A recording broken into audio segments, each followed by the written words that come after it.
નમસ્કાર, હું છું ભાવના ચૌહાણ. N7 ગુજરાતી ન્યૂઝમાં આપનું હાર્દિક સ્વાગત છે. ચાલો જાણીએ આજના મહત્વના સમાચાર. ડભોઈ આગામી પવિત્ર તહેવાર રામનવમી નિમિત્તે ડભોઈ શહેરમાં શાંતિ અને સલામતી જળવાઈ રહે તે હેતુથી પોલીસ તંત્ર સજ્જ બન્યું છે. આજે ડભોઈ ડિવિઝનના નાયબ પોલીસ અધિક્ષક DYSP શ્રી આકાશ પટેલ સાહેબના માર્ગદર્શન હેઠળ ડભોઈ ટાઉન વિસ્તારમાં ભવ્ય શોભાયાત્રાના રૂટ પર સઘન ફૂટ પેટ્રોલિંગ કરવામાં આવ્યું હતું. રૂટ નિરીક્ષણ. આગામી શોભાયાત્રા જે માર્ગો પરથી પસાર થવાની છે તે તમામ સંવેદનશીલ અને મુખ્ય વિસ્તારોનું પોલીસ દ્વારા બારીકાઈથી નિરીક્ષણ કરવામાં આવ્યું.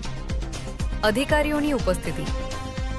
આ પેટ્રોલિંગમાં DYSP આકાશ પટેલની સાથે ડભોઈના PI JM ચાવડા સાહેબ તથા પોલીસનો કાફલો જોડાયો હતો. હેતુ: તહેવાર દરમિયાન કાયદો અને વ્યવસ્થાની સ્થિતિ જળવાઈ રહે અને નાગરિકો નિર્ભયતાથી પર્વની ઉજવણી કરી શકે તે માટે પોલીસ દ્વારા આ સુરક્ષા કવાયત હાથ ધરવામાં આવી હતી.